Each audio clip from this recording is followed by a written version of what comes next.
We hebben gekeken naar onze resultaten en de aanbevelingen. En één ding, het zal jullie niet verbazen, het zal niemand verbazen. Wij vinden nog steeds het inkomen van heel veel mensen hier in Bonaire, maar ook op Saba en Stesia, is gewoon te laag.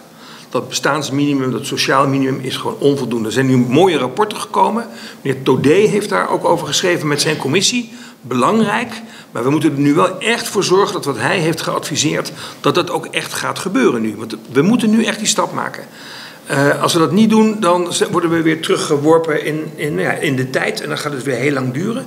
Nu is het moment, het moet echt gebeuren en mensen moeten het gaan merken in hun portemonnee.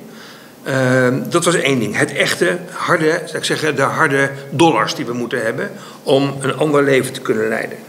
Maar eigenlijk misschien nog wel belangrijker dan geld is wonen.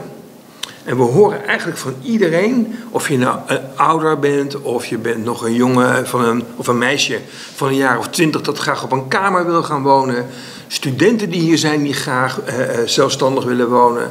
Maar ook jonge gezinnen. We horen verhalen over families die met 14, 15, 16 mensen bij elkaar. Grootmoeders, kinderen, kleinkinderen.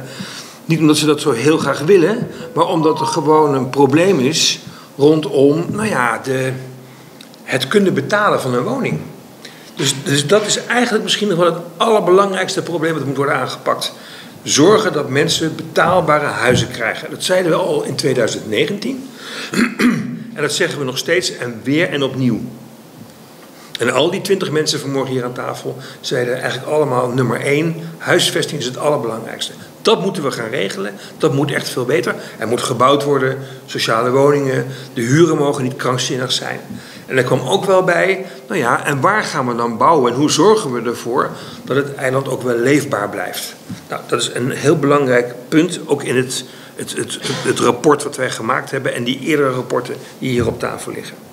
We hebben vanmorgen uitgebreid gesproken en dat staat ook in onze reflectie, in het rapport wat we vandaag openbaar hebben gemaakt.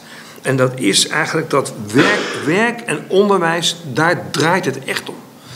Onderwijs is ongelooflijk belangrijk. We hebben weer te veel verhalen gehoord over hoe moeilijk het is om hier een opleiding te krijgen. Om naar het mbo 1 niveau te komen. Om de volgende stap te maken. Om ook wel door de overheid geld te krijgen om te studeren en een opleiding te volgen. Er zijn te veel mensen die wel heel graag een opleiding willen volgen, maar de kans niet krijgen.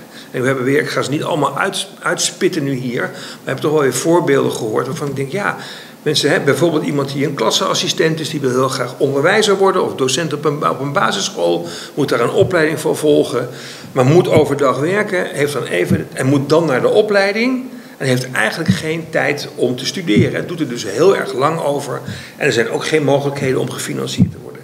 En ik denk dan bij mezelf, laten we er nou voor zorgen dat mensen die dat graag willen, en het onderwijs is maar een voorbeeld, laten we zorgen dat ze snel hun studie doen, dan zijn ze snel voor de klas en dan hebben we het onderwijs weer een stapje verder gebracht.